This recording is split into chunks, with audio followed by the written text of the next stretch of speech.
A former senior intelligence official, speaking on condition of anonymity, has starkly described the unfolding situation in the Persian Gulf, stating, "What you are watching unfold is one of the most elaborate acts of mass delusion this country has produced since the early days of Vietnam." This extraordinary claim raises a critical question. What exactly is the true nature of the operation currently underway, and what are we not being told? Having been inside the system, having sat in rooms where these decisions get made, and where the language of power gets carefully manufactured before it reaches the press, I can tell you with absolute certainty that the people running this operation either know they are lying to the American public, or they are so dangerously incompetent that the distinction no longer matters. This isn't just about the blockade, not just about the imminent prospect of a second round of strikes on Iran, but about what this entire episode reveals about where American power actually stands in the world today. And I promise you that picture is far darker than anything you are being told.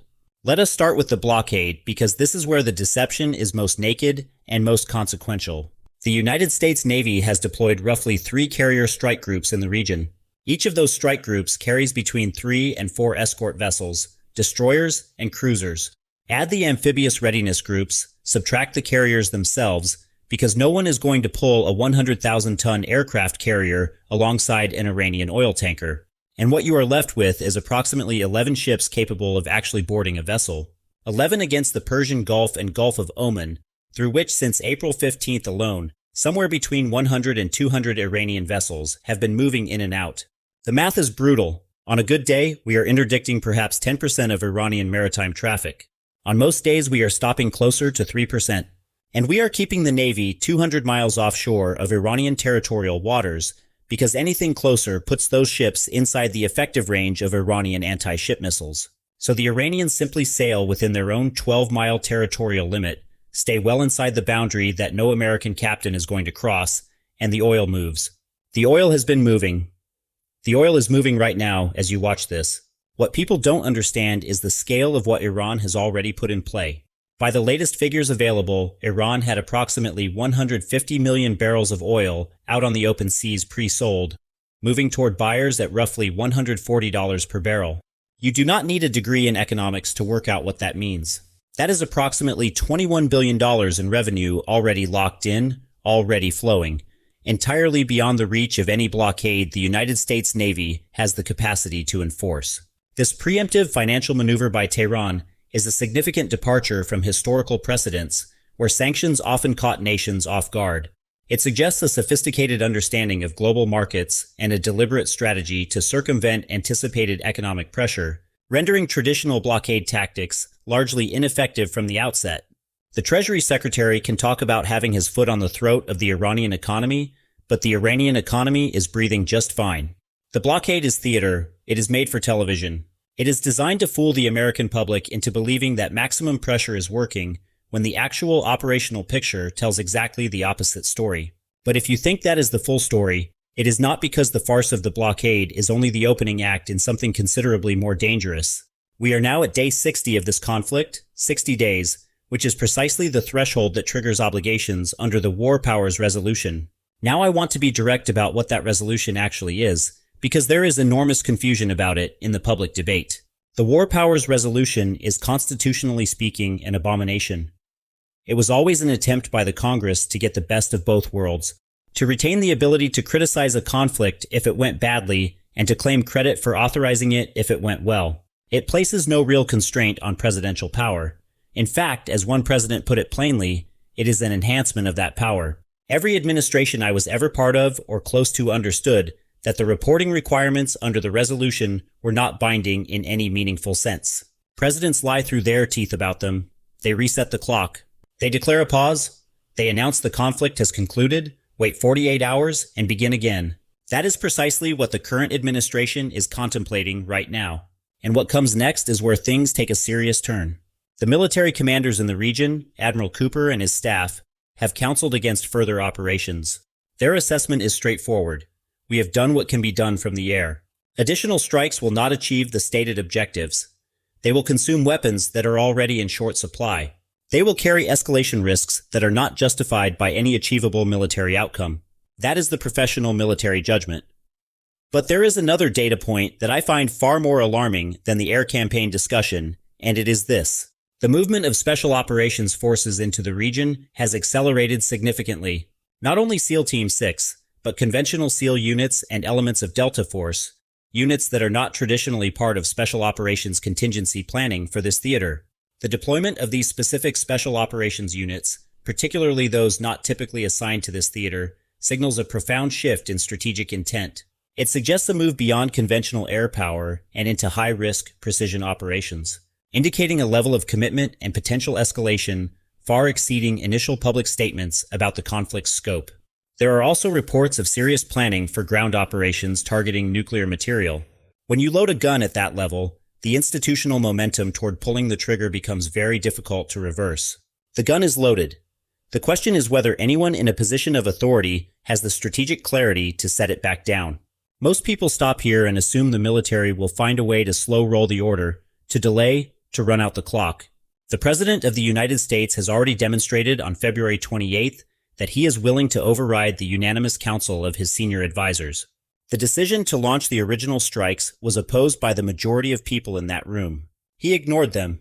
There is no reason to believe that dynamic has changed. And now with a phone call from Vladimir Putin having been initiated by the Russian side, which is itself an extraordinary signal of how seriously Moscow is treating this moment. The warning delivered was unambiguous. Keep your forces away from Iran. Russia has positioned itself fully behind Iran. That message was delivered. Whether it was received in any meaningful operational sense is another question entirely. What I know from having worked inside the structure that produces these decisions is that the warning from Moscow is being filtered through an ideological lens that treats Russian statements as inherently bluff-oriented and inherently deniable.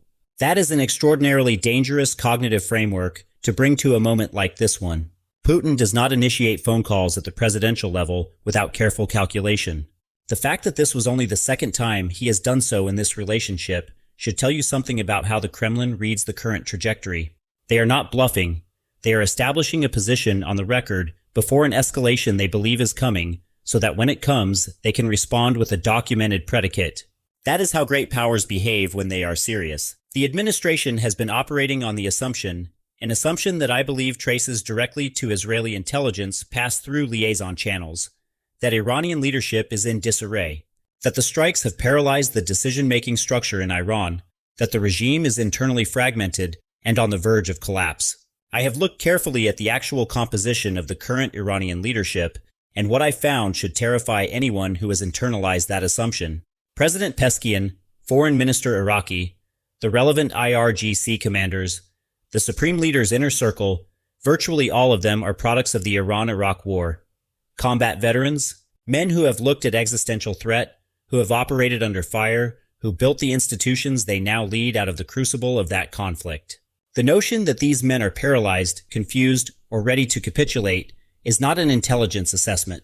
It is a fantasy. It is the kind of thing you tell yourself when you need a justification for a decision you have already made. And there is another dimension to this that the administration has catastrophically miscalculated. When you bomb a population, you do not fragment it, you unify it. Every serious student of strategic bombing history understands this. The Blitz did not break the British. The bombing of Serbia did not topple Milosevic. Shock and awe in Iraq did not produce a grateful, liberated population. What the strikes on Iran have done is produce exactly what strikes on civilian-adjacent infrastructure always produce. A rally around the flag effect that has handed the Iranian government a degree of popular legitimacy it did not fully enjoy before the first bomb fell. I have seen reporting of ordinary Iranians in the streets, people who 3 months ago would have been among the most skeptical of the regime, now standing in support of their government, not out of ideology, but out of the entirely rational human response to being attacked from the outside. This administration has given the Iranian government a gift, but if you thought that was bad, it's only going to get worse from here. Let us talk about the economic dimension, because this is where I think the full weight of strategic miscalculation has not yet registered. The official Pentagon figure for the cost of this operation is somewhere between $25 and $28 billion. Informed estimates from other sources put the real number closer to $50 billion. We have lost at minimum 49 aircraft. We lost $500 million in planes on a single day during the recovery operation for one downed crew member. 2 of the radar installations that Iran destroyed in the opening days of the conflict were over $1 billion apiece. When Donald Trump took office, the national debt stood at $37 trillion. By the end of 2025, it had grown by $1 trillion. In the first 77 days of 2026, it grew by another $1 trillion. We are at $39 trillion and accelerating. The interest alone on that debt is consuming a structural portion of the federal budget that would in any rational world trigger an immediate reassessment of what we are doing and why. But the economic consequences are not abstract. They are already hitting American households in ways that are going to translate into political pressure faster than this administration seems to understand. The Strategic Petroleum Reserve is being drawn down to suppress gas prices, and it is not working. In Florida alone, the price of gas has increased 40 cents in 3 days. Filling a tank that cost $21 a few months ago now costs $52. That is the kind of price signal that penetrates even the most effective information management. People feel it at the pump. They feel it in grocery stores. They feel it in the mortgage payment they cannot make because the broader inflationary pressure from a 60-day disruption of Persian Gulf shipping has worked its way through the supply chain. The Strait of Hormuz has been functionally compromised. Over 2,000 ships are stuck off the strait. 15,000 mariners are without adequate food and clean water. The disruption to global trade from 60 days of this is not a rounding error. It is a structural shock. And what comes next is where things take a very serious turn. If Iran chooses to escalate to a second tier of targets, the oil infrastructure, the regional energy corridors, the choke points through which a meaningful fraction of global petroleum supply moves. We are not talking about a recession. We are talking about a global depression. Let me be precise about that word because I do not use it casually. A depression. Not in the United States alone, globally, including in the countries that are currently watching this unfold, with varying degrees of detachment, telling themselves it is a regional conflict that they can manage around. They cannot. The interconnectedness of global energy markets does not permit that kind of quarantine. If the strait goes, the global economy follows. This stark warning of a global depression, directly linked to the Strait of Hormuz, underscores a critical vulnerability often underestimated in strategic planning. Unlike past regional conflicts, the current global economic fragility means a localized energy disruption could trigger a cascading collapse, far beyond what policymakers might anticipate or contain. This is where I want to be absolutely direct. The United States cannot win this war.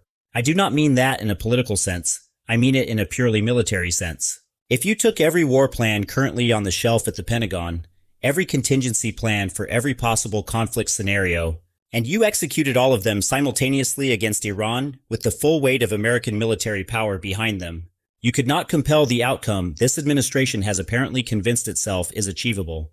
Iran is not a small country. Iran is 2.5 times the size of Texas. It has strategic depth, a population with demonstrated willingness to absorb costs, and a missile arsenal that can reach every American installation in the region. The Strait of Hormuz is and will remain within effective Iranian control, regardless of what happens in the air over the next several weeks. That is geography. That is physics. No amount of political will changes it.